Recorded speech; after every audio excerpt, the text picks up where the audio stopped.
and welcome to my video.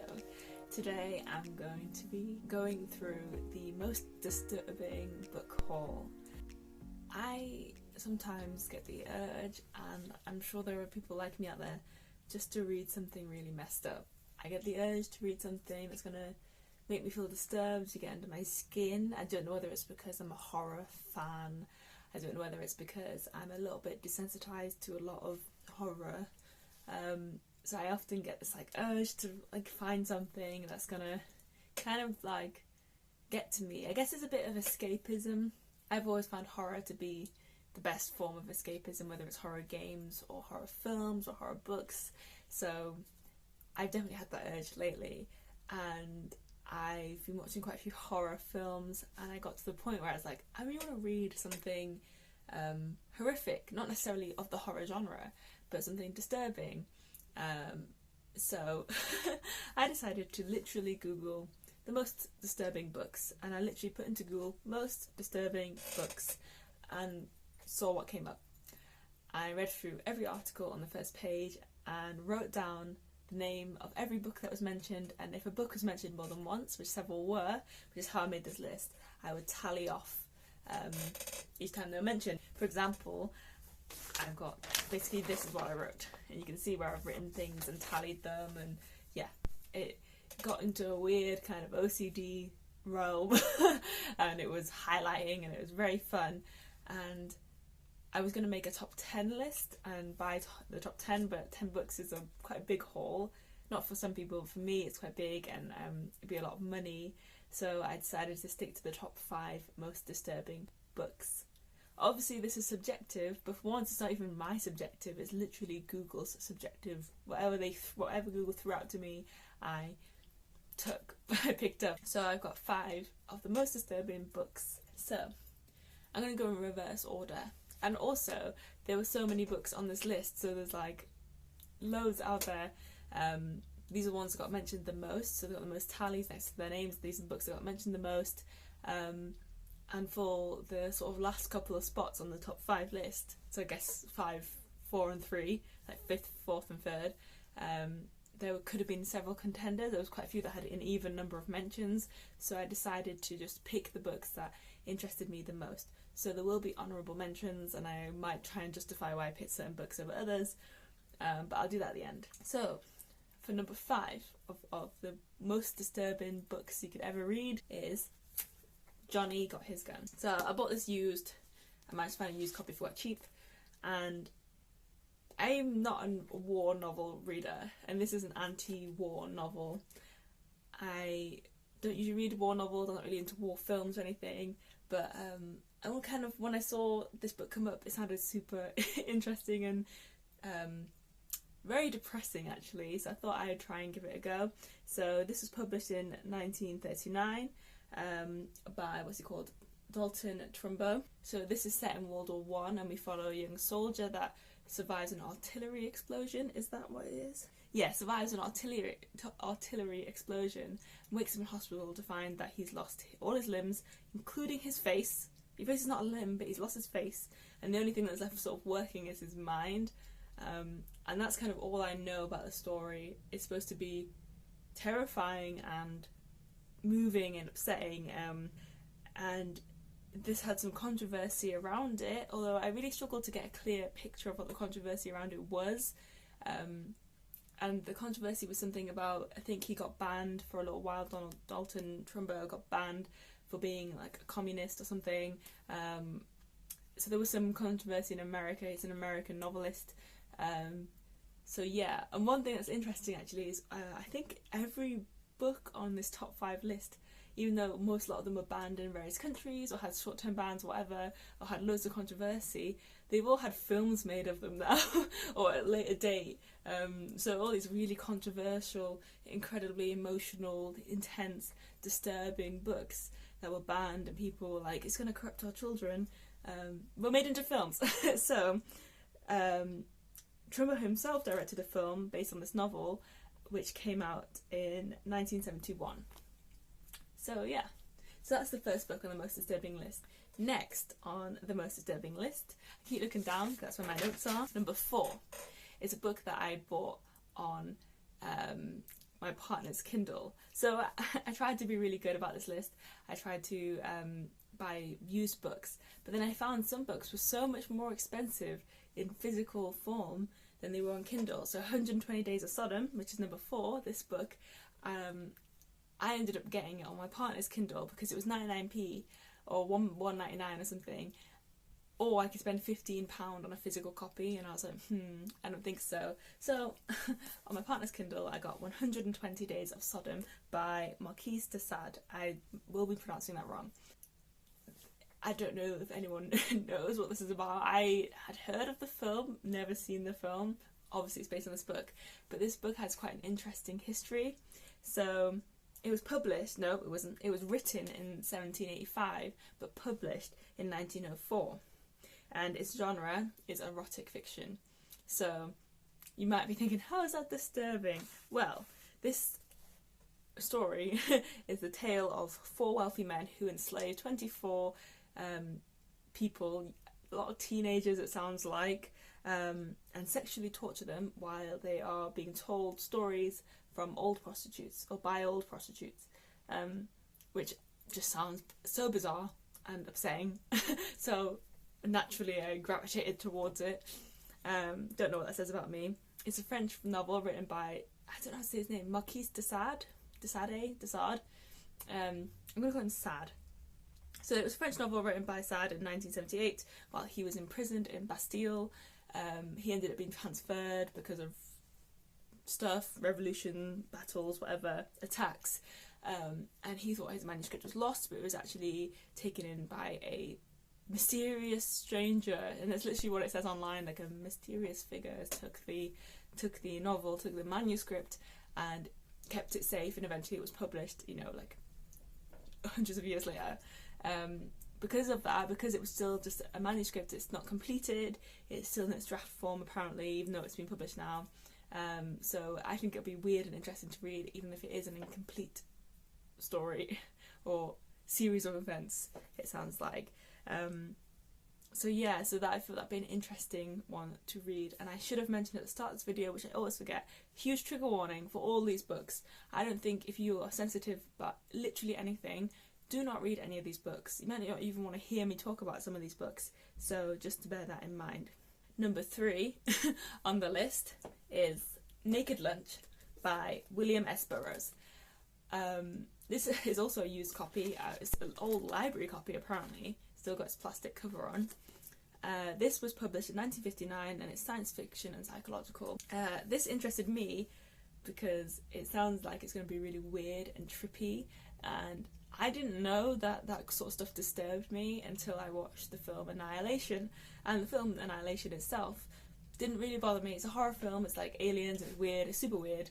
And it has lots of really trippy, almost like an acid trip visuals.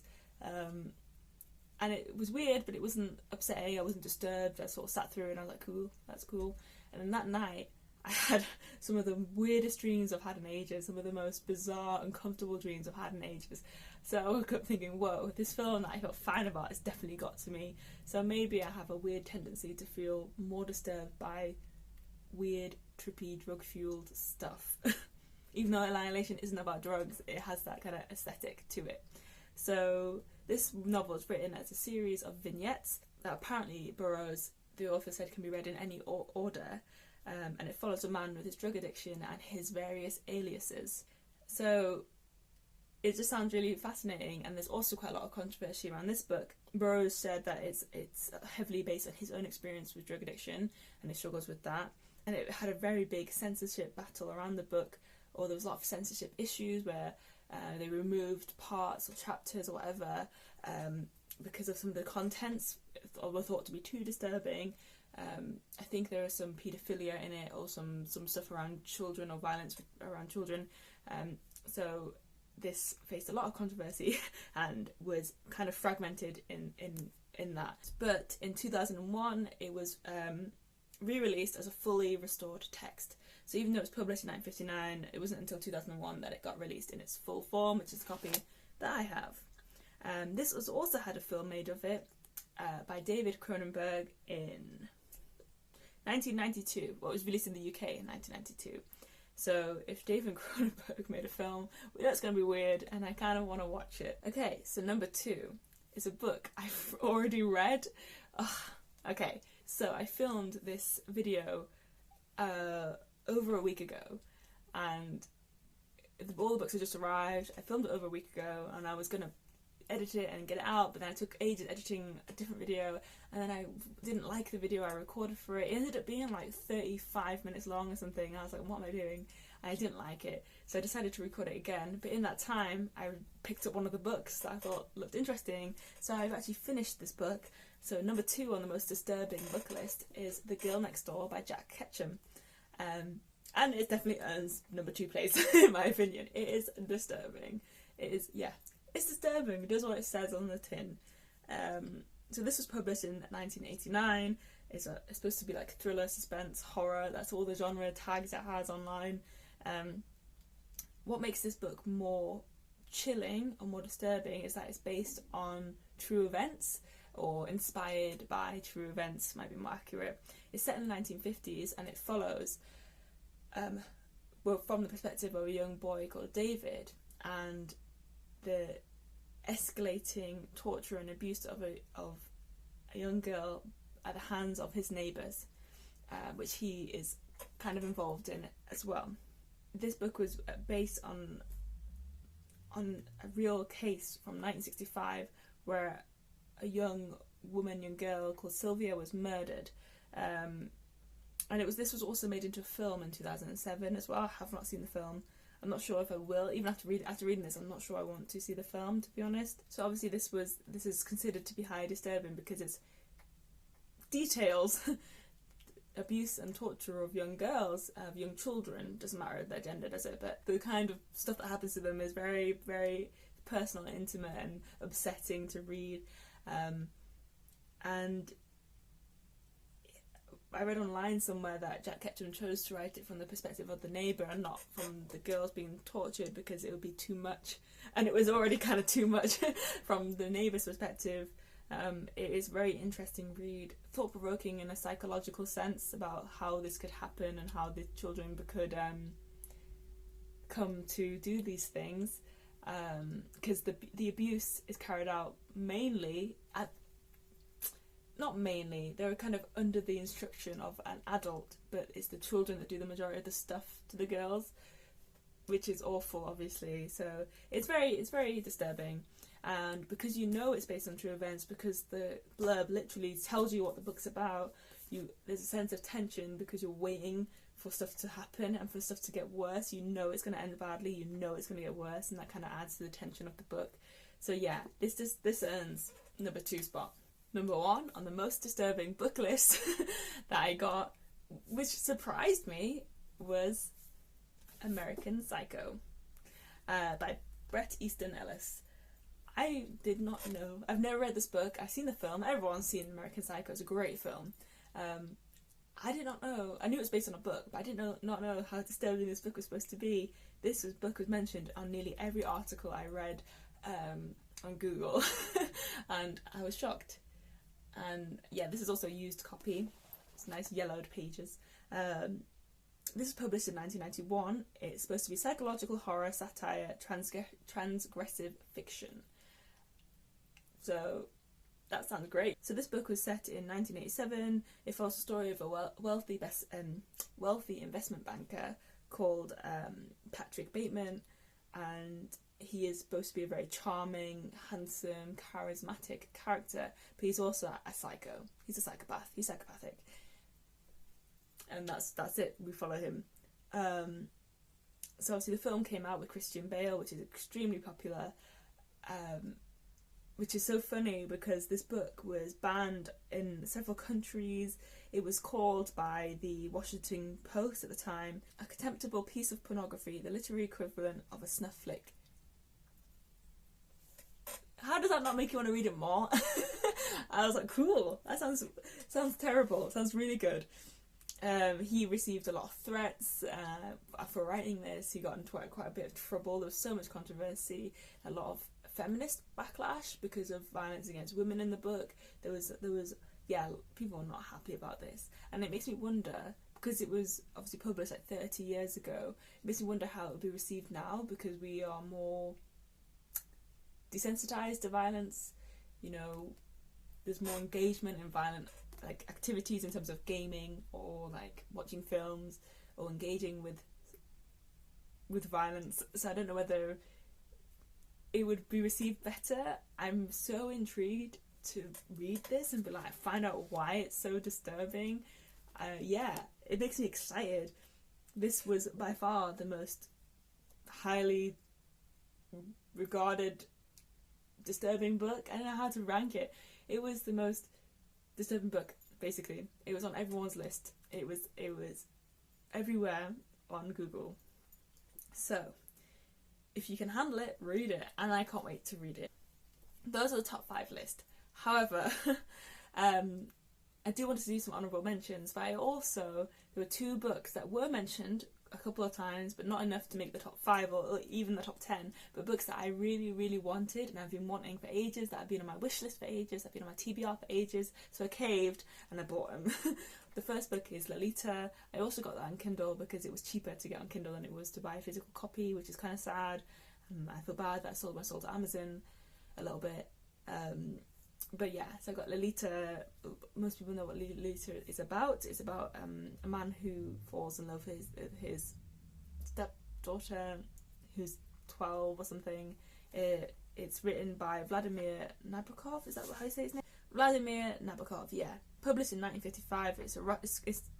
It's labelled as a genre as erotic fiction. And I think that's somewhere where the controversy comes, because it's talking about a sexual relationship with a child, with a literal child, and a grown man. So I think some people have struggled with it being labelled as erotic fiction when it's about such a serious and disturbing topic. I've heard it's phenomenally written, and I've always really wanted to read Lolita, so I bought it and I'm going to read that, and it's part of this most disturbing book haul. Finally, the last book that I got for this most disturbing book haul, making this a weird list of 7 books, even though there's like a top 5 and 2 bonus, it's a book that I've wanted for ages. And the reason why I wanted it is because I've heard people say that if you enjoy the games Silent Hill, you know, the Silent Hill franchise, then you would like this book. And that got me, because the Silent Hill franchise, and when I say franchise I mean games 1 to 4 only, is very important to me, very important to my childhood. It's what got me into horror, it's what got me into psychology, so that now I'm where I am being a therapist. It's really important to me, so I really, really wanted to read this, but getting a hold of a copy of this was a bit of a pain in the arse, because they're really expensive, especially when you get it in colour. So it is House of Leaves by Mark Z. Danielewski. Yeah. So Mark Z. Danielewski. And I don't even know how to describe what this book is about. I wrote down a synopsis that I found online, and it literally says, the plot is centred around a documentary about a family whose house is possibly larger on the inside than outside. Cool. And this book intrigued me so much, because its genre is horror and romance. How weird is that? And it's written in a non-conventional way that is described as being, I'm going to say this wrong, ergodic, where, for example, you have pages like this, where it's written non-linear and weirdly, and it takes a lot more effort for the reader to read. I'll try and put up a definition of ergodic on the screen, because I can't bother to read it out. And yeah, it just interests me, and so many people said this is one of the scariest books they've ever read, so I was like, cool. It's a big book, and it just seems so weird, and I think it's supposed to be like, oh, this is like a collection of documents that people have found, and it's obviously, there's something kind of gimmicky about it being written really weirdly and having colour in the text, which we never get in books, like adult, reading books. So yeah, I'm really excited. It was published in 2001 as well. No, published in 2000 actually, and it has a companion piece called The Whalestone Letters, which I don't have. So I want to read this. I'm sure there are so many books that people would really want or expect to be included, or will think, oh, that was that, but this book really disturbed me, that wasn't on this list. And it's not that. I didn't think it should be. It's just that I literally went through and picked the books that were the top 5 of the books that were mentioned, that literally got mentioned the most, and the book that got mentioned the most got number 1, and the book that got mentioned the second most got number 2. That's how I did it. I didn't really pick these. The only ones I did kind of pick were the last few spots, because there were several books that had the same number of mentions. So, for example, honourable mentions, well, We Need to Talk About Kevin came up quite a few times. The reason why I didn't pick that over some of the other books on the list was because I've seen the film, and I kind of wanted to include books or buy books that I didn't really know anything about. I know I've seen American Psycho, but that's number 1, so I couldn't pick over that. Nothing came close to number 1. But I have seen We Need to Talk About Kevin, so I wanted to read something new. That's why I picked like 120 Days of Sodom and Naked Lunch and Johnny's Got His Gun, because Johnny's Got His Gun especially is the sort of book I would never normally pick up. So that's why. Also, The Wasp Factory was another book that got mentioned quite a lot, so I think that deserves an honourable mention. I think that should be on the top 10 list for sure. And I also want to give an honourable mention to Filth by Irvine Welsh. That didn't come up very much, but it's a book that I really, really love and I have read, and it is so disturbing. It's so messed up, and I think it deserves to be on any most disturbing book list. More people should read Filth. Obviously, it's a film with James McAvoy in, he's a great Scottish actor, and the film is really, really, really good. Probably one of my favourite films of all time, to be honest, and not the favourite, just one of them. And the book is so much more disturbing, so bad, but not bad that it's not well written. It's so good, but it's so disturbing. So I wanted to give that one an honourable mention as well. Maybe I'll compile a document of all the books that were mentioned on this list, and maybe I'll work through my way through them all. But yeah, I look forward to reading all of these. I hope you enjoyed this video. It kind of went on a bit because I kept talking. But yeah, I hope you enjoyed. I hope you maybe have some inspiration for some disturbing books you might want to read if you're into that. If you're not into that, then please don't do it. Don't push yourself to do something you don't want to do. Happy reading, and I'll see you around.